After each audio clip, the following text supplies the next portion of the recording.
Life has been too busy nowadays. জ্যামে বসে থেকেই তার মধ্যে অর্ধেক সময় চলে যায়। আমার মিড টার্ম চলছে আর আমি দেখাবো কিভাবে আমার দিন কাটে মিড টার্মের মধ্যে। তার আগে একটা আনপ্যাকিং ভিডিও দেখাই।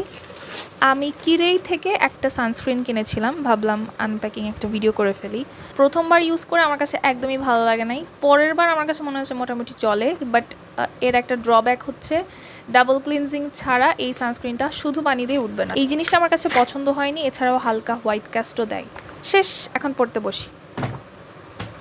এই ক্লিপটা নেওয়ার সময় কয়টা বাজছিল আমার ঠিক খেয়াল নাই, বাট আমার মনে আছে আমি একটা টপিক খুব সম্ভবত শেষ করে তারপরে এই ভিডিওটা করেছিলাম। পরে সকাল হয়ে গেছে, আমি এখন রেডি হব, বিছানা ঝাড়ু দিলাম, এরপরে আমি খাবারও রেডি করেছিলাম, কিন্তু আনফর্চুনেটলি আমার খাওয়ার সময় ছিল না, তো আমি না খেয়েই এখন বের হই। টেবিলের ওপর আমি খাতা রেখে রেডি হতে হতে দেখছিলাম আর পড়ছিলাম আর মেমোরাইজ করছিলাম। মূল পড়াশোনাটা হয়ই এক্সামের 2-3 ঘন্টা আগ থেকে, কিন্তু আমার এই অভ্যাসটা মোটেও ভালো না, এটাকে চেঞ্জ করতে হবে।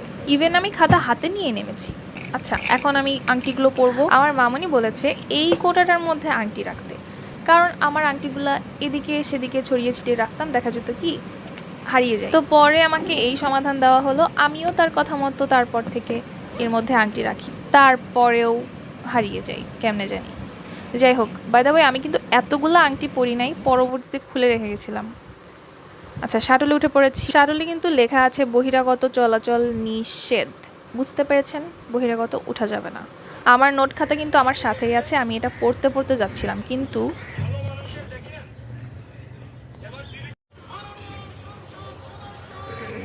অবশ্য উনি কিছুক্ষণ পর এটা বন্ধ করেন, তারপর আমি একটু পড়তে পারছিলাম। আমার এক্সাম শেষ হয়ে গেছে, এর মাঝখানে আমি কোনো ক্লিপ নিতে পারি নাই, কারণ আমি অনেক বিজি ছিলাম। এই যে আমাদের ড্রাইভারকে দেখছেন, আমাদেরকে নিয়ে এখন যাবে হচ্ছে মৈত্রী হলে। মৈত্রী হল থেকে আমি চলে যাব বাসায়।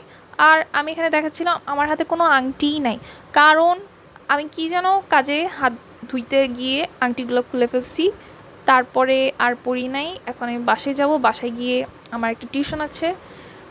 আজকে যাইতে গিয়ে লেট হয়ে গেছে, অনেক জ্যাম ছিল। জ্যামের মধ্যে বসে আমার মাথা, এমনি আমার রাতে ঠিকঠাক ঘুম হয় নাই, তার মধ্যে সকালে খেয়ে আসি নাই, তার মধ্যে যদি এখন জ্যামে এভাবে বসে থাকা লাগে আর হর্নের আওয়াজ শোনা লাগে, কেমন লাগতে পারে ইউ ক্যান গেস। এনিওয়েজ, আমি তারপর বাসায় পৌঁছাতে অনেক লেট হয়ে যায়।